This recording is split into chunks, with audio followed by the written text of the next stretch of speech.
अमेरिकेत जर एखाद्याने रस्त्यावर किंवा सोशल मीडियावर एखाद्या महिलेचा पाठलाग केला किंवा तिला त्रास दिला तर तिथली सिस्टम थेट काय ऍक्शन घेते. तर ही खरी कायदेशीर फॅक्ट प्रत्येक पुरुष आणि महिलेने ऐकले पाहिजे.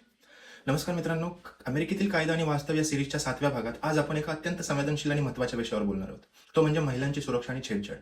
तर अमेरिकन कायद्यात आपल्यासारखा टीजिंग असा शब्द वापरला जात नाही. तिथे या गुन्ह्याला हॅरॅसमेंट आणि स्टॉकिंग म्हणजेच पाठलाग करणे या कायदेशीर श्रेणीत ठेवलं जातं.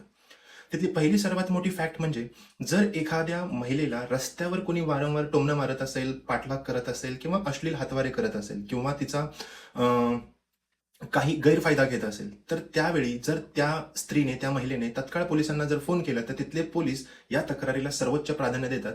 जर पोलिसांना प्रायमरी तपासामध्ये जर तथ्य आढळलं तर आरोपीला ते तत्काळ अटक करतात. आता हा अधिकृत कायदा काय सांगतो तर व्हायलन्स अगेन्स्ट वुमन ऍक्ट आणि फेडरल कायदा 18 US कोड सेक्शन 2261A अंतर्गत सायबर स्टॉकिंग आणि प्रत्यक्ष पाठलाग करणे हा गंभीर गुन्हा मानला जातो. जर एखाद्याने सोशल मीडियावर फेक अकाउंट बनवून किंवा मेसेज करून एखाद्या महिलेला धमकावले किंवा तिचा डिजिटल पाठलाग केला तर या फेडरल गुन्ह्यासाठी कमीत कमी 5 वर्षापासून ते थेट 20 वर्षापर्यंतच्या कडक जेलची तरतूद आहे. जर त्या त्रासामुळे पीडितेच्या जीवाला धोका निर्माण झाला तर अमेरिकेत या कायद्याची अंमलबजावणी वेगवान का आहे, कारण तिथे प्रोटेक्शन ऑर्डर नावाचा एक कायदा पाळला जातो. कोर्टाने आदेश दिल्यानंतर आरोपीला त्या महिलेच्या 100 ते 500 मीटरच्या पेरिफेरीमध्ये फिरण्याची कायद्याने बंदी असते. जर आरोपीने या आदेशाचे उल्लंघन केले तर तो थेट अजामीनपात्र गुन्हा ठरतो आणि पोलिसांना कोणतीही चौकशी न करता त्याला पुन्हा तुरुंगात टाकण्याचा अधिकार आहे.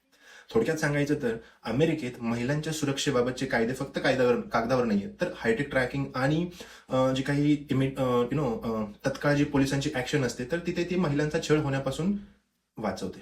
तुम्हाला काय वाटतं, महिलांचा प्रत्यक्ष किंवा ऑनलाईन पाठलाग करणाऱ्यांना रोखण्यासाठी अशीच ऑन द स्पॉट अटक आणि कडक प्रोटेक्शन ऑर्डरची सिस्टम आपल्या देशातही असायला हवी का? कमेंटमध्ये तुमचं कडक मत सांगा आणि पुढचा भाग कोणत्या विषयावरती हवा तेही कमेंट करा. सुरक्षित राहा, महिलांचा आदर करा. भेटूया पुढच्या व्हिडिओमध्ये. धन्यवाद.